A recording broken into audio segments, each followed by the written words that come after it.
आप सभी को प्रणाम। आप सभी का स्वागत है हारिए ना हिम्मत की 31 दिन की सीरीज़ में। आज 10वां दिन है, डे 10। आज का टॉपिक है अंतःकरण के धन को ढूंढो। तुम्हें अपने मन को सदा कार्य में लगाए रखना होगा, इसे बेकार न रहने दो। जीवन को गंभीरता के साथ बिताओ। तुम्हारे सामने आत्मोन्नति का महान कार्य है और पास में समय थोड़ा है। यदि अपने को असावधानी के साथ भटकने दोगे तो तुम्हें शोक करना होगा और इससे भी बुरी स्थिति को प्राप्त होगे। धैर्य और आशा रखो तो शीघ्र ही जीवन की समस्त स्थिति का सामना करने की योग्यता तुम में आ जाएगी। अपने बल पर खड़े हो, यदि आवश्यक हो तो समस्त संसार को चुनौती दे दो। परिणाम में तुम्हारी हानि नहीं हो सकती। तुम केवल सबसे महान से संतुष्ट रहो। दूसरे भौतिक धन की खोज करते हैं और तुम अंतःकरण के धन को ढूंढो। आज का टॉपिक अपने अंतःकरण के धन को ढूंढना है। हमें क्या करना है? अपने अंतःकरण को जगाना है। हमारे अंदर जो धन है, भौतिक धन मतलब जो मॉनिटरी जो है, मटेरियलिस्टिक चीज़ों से ज़्यादा हमें अपने अंतरात्मा जो अंदर का धन है उसे खोजना है ना। हमें क्या करना है? अपना मन सदा कार्य में लगाए रखना, मतलब मन को हमें भटकने नहीं देना है। भटकने नहीं देना मतलब अपने हायर सेल्फ के लिए अपने को कार्य करते रहना है कि जिससे हमारी आत्मोन्नति हो सके। हमें अपना समय उन्हीं चीज़ों के लिए लगाना चाहिए जो हमारे लिए बेहतर हो, जो हमें ऊंचा उठा सके, है ना। इसे बेकार ना रहने दो, मतलब खाली की चीज़ों में मत लगाओ, मतलब खाली मत बैठो, इधर उधर की बातों में समय व्यर्थ ना करो। मतलब जिन चीज़ों से आपकी आत्मोन्नति ना हो वो चीज़ हमें नहीं करनी। हमें अब ये अपने समय इन चीज़ों में व्यर्थ नहीं करना कि आसपास क्या हो रहा है, किसके घर में क्या हो रहा है, किस व्यक्ति के जीवन में क्या चल रहा है, उन चीज़ों में हमें अपना समय व्यर्थ नहीं करना। हमें सिर्फ और सिर्फ अपने को ऊंचा उठाने के लिए आगे बढ़ना है। ऊंचा उठाने का मतलब अपने लक्ष्य की प्राप्ति के लिए जो कार्य आवश्यक है हमें उस कार्य में लगे रहना है। हमारे सामने कार्य क्या है? आत्मोन्नति। आत्मोन्नति मतलब खुद की उन्नति के लिए, अपने अंतरात्मा की उन्नति के लिए, अपने हायर सेल्फ को पाने के लिए। तो हमें उस कार्य में लगे रहना है। समय थोड़ा है। अगर हम बेकार की चीज़ों में अगर हम अपना समय व्यर्थ करते हैं तो वो जो आत्मोन्नति का कार्य है वो छूट जाएगा। तो हमें अपने समय को व्यर्थ ना करके आत्मोन्नति के कार्य में लगे रहना है। मतलब अपने को कैसे हम बेहतर कर सकते हैं, अपने समय का सदुपयोग हमें उस चीज़ के लिए करना है, कैसे अपने को और अच्छा हम बना सके, जो भी कार्य हमें करना है उसमें और कैसे निपुण कर सके खुद को, हमें उन चीज़ों में अपना दिमाग लगाना है। बेकार की बातों में हमें ध्यान नहीं देना, ना ही समय को व्यर्थ करना। और यदि हमने अपनी सावधानी छोड़ी और बेकार की चीज़ों में अपने को भटकने दिए ना, तो हमें शोक करना होगा। हमें उस बात का दुख आगे जाके झेलना पड़ेगा कि हमने अपने समय का सदुपयोग क्यों नहीं किया। काश हम उस समय ये कर लिए होते, मतलब बाद में हमें पछताना पड़े। उससे अच्छा हम अपने समय को सही सदुपयोग करते हुए आगे बढ़ते चलें, है ना। अगर हम समय का सदुपयोग नहीं करेंगे ना, आगे जाके हमें बुरी स्थिति को झेलना पड़ेगा। उससे बचने के लिए अभी से ही हमें अपने आत्मोन्नति के लिए अपने समय का सदुपयोग करते हुए चलना है। टाइम वेस्ट करना ही नहीं है, बेकार की चीज़ों में रहना ही नहीं है।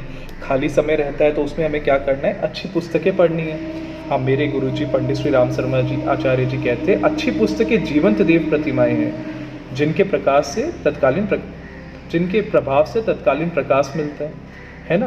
तो हमें क्या करना है? वैसा टाइम हो, समय हो तो ये हम अच्छी पुस्तकें पढ़ लें, कुछ अच्छी वीडियो देख लें, बेकार की बातों में ना जाए। बेकार की बातों में जाते हैं तो वो बेकार में समय नष्ट होता जाता है और हम पर वो इफेक्ट भी करता है ना। हमें ऐसी चीज़ें पढ़नी, जाननी व करनी चाहिए जो हमें ऊंचा उठाए, जो हमें बेहतर बनाए, है ना। और धैर्य और आशा रखना है तो जीवन की समस्त स्थिति का सामना करने की योग्यता तुम में आ जाएगी। हमें अपने जीवन में क्या करना है? धैर्य और आशा को रखना है। तो उससे क्या होगा? हम जल्द से जल्द जो भी हमें पाना है ना, या जो भी हमारे लाइफ में प्रॉब्लम्स आएगी, अगर हम धैर्य के साथ रहेंगे ना, है ना, धैर्य और आशा के साथ, तो हम उन सभी चीज़ों को पा सकते हैं, ऊंचा उठ सकते हैं, उन चीज़ों से हम लड़ सकते हैं। अपने बल पर खड़े हो। हमें क्या करना है? दूसरों पर डिपेंडेंट नहीं होना। हमें जो करना है खुद के ऊपर करना है। हाँ, दूसरों से आप सलाह मशवरा कर सकते हो, लेकिन ये नहीं कि अपने कार्य के लिए दूसरों पर आश्रित रहना कि वो मेरा कार्य करेगा तब ये कार्य होगा। अरे उसने ये मेरा कार्य किया नहीं। दूसरे की रिस्पॉन्सिबिलिटी नहीं है आपके काम करने की, आपकी ही रिस्पॉन्सिबिलिटी खुद के काम करने की, और आपको ही करना है। और अगर ऐसा कोई समय आए, सब आपको मना कर रही है नहीं करो, लेकिन आपको अपने पर विश्वास है और आपको करना है, तो भले ही सबके अगेंस्ट खड़े हो जाओ, चाहे कोई कितना, अगर आपको लग रहा है कि वो कार्य सही है और आपकी आत्मोन्नति के लिए ज़रूरी है, तो दूसरों के अगेंस्ट खड़े हो जाओ, दूसरों के विरुद्ध खड़े हो जाओ, लेकिन पूरे संसार को चुनौती दे दो, लेकिन उस काम को करो। अगर आपको लग रहा है आप उस लक्ष्य की प्राप्ति कर सकते हो, तो समझ संसार को भले ही चुनौती दे दो, लेकिन वो कार्य करो। लोग बोलेंगे अरे ये कार्य क्यों कर रहे हो। अगर आप कोई नया व्यवसाय भी स्टार्ट करते हो, 10 लोग आपको 10 चीज़ें, ऐसा हो सकता है बोले कि ये चीज़ मत करो, पहले से बहुत लोग हैं, ये करके क्या होगा। आज जितने भी लोग ऊँचे उठे हैं ना, जितने भी लोगों ने अलग अलग कंपनीज भी खोली है, चाहे अपने देशों में, वो कार्य कुछ ऐसे थे जो किसी ने सोचा भी नहीं होगा ऐसा कुछ कार्य हो सकता है, लेकिन आज वो ऊपर उठ चुके हैं। ऐसे कई व्यक्तियों का प्रतिवाद भी हुआ कि भाई आप ये करोगे, इसमें कुछ नहीं होगा, बेकार की चीज़ है, लेकिन आज वो बहुत कहाँ से कहाँ पहुँच चुके हैं।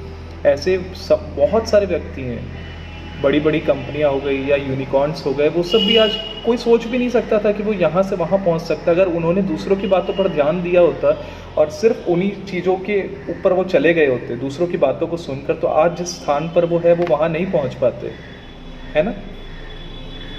परिणाम में तुम्हारी हानि नहीं हो सकती। देखो, हानि नहीं हो सकती मतलब आपको हमेशा, अगर आप क्या है, आपने कल को अगर अपने अंतरात्मा की बात सुनकर पूरे आत्मविश्वास के साथ आपने कुछ किया, हो सकता है आपको वैसा फ़ायदा ना हो, पर कोई नुकसान भी नहीं होता, आपको सीखने को मिलता है। जीवन में आपको सीखना भी बहुत ज़रूरी है। आप कभी हानि में नहीं, कभी नुकसान या हानि आपको नहीं होती, आपको कुछ ना कुछ सीखने मिलता है, आप अपने आप को ऊँचा उठाते हो, है ना। आप संतुष्ट किससे होगे? जब तक आप अपने महान स्तर को प्राप्त ना कर लो, तब तक आपको संतुष्ट नहीं होना। आपको उस कार्य को करते जाना है, आपको संतुष्ट होना ही नहीं है, बस ऊपर उठते जाना है ना। दूसरे भौतिक धन की खोज करते हो, तुम अंतःकरण के धन को ढूंढो। दूसरे सोचते हैं मटेरियलिस्टिक को, लेकिन आपको नॉलेज के धन को भी, आपको अंदर की खुशी के भी धन को खोजना है। आज की बात समाप्त। ओम शांति, नमस्ते।